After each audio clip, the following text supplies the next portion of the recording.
शब्दग्राम मंच के सभी भाइयों और मेरी प्यारी बहनों, आज लघु कथा का जो आयोजन है, तो मुझे नहीं पता लघु कथा क्या होती है, लेकिन कुछ पंक्तियां मैंने बहुत पहले लिखी थी, तो उन्हीं को साझा कर रहा हूँ। हो सकता है यही लघु कथा हो, क्योंकि गद्य लेखन में मेरा अनुभव थोड़ा कम है। तो आइए शुरुआत करते हैं।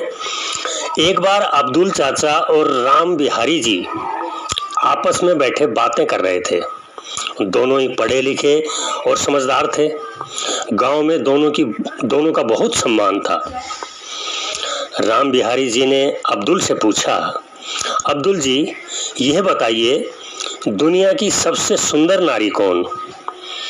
अब्दुल मुस्कुराते हुए बोला, मेरी माँ।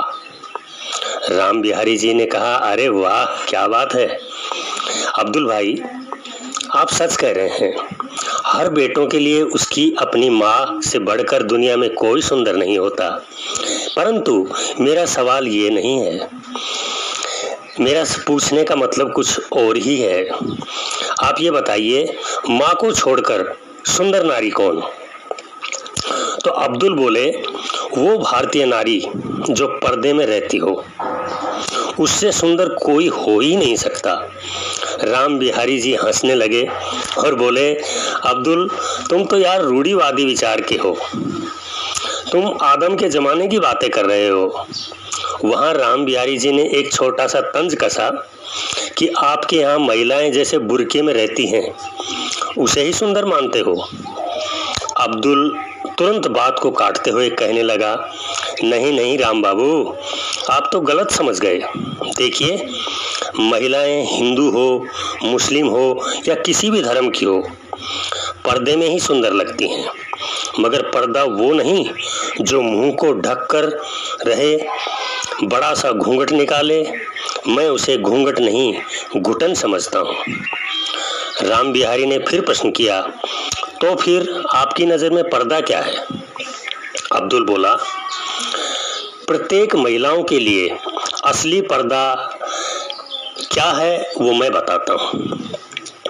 जरूरत से ज्यादा अंग प्रदर्शन न हो, सलीके का पहनावा हो, आंखों में शर्म हो, वाणी में मिठास हो और अपनों से बड़ों के सामने सलीके से चले।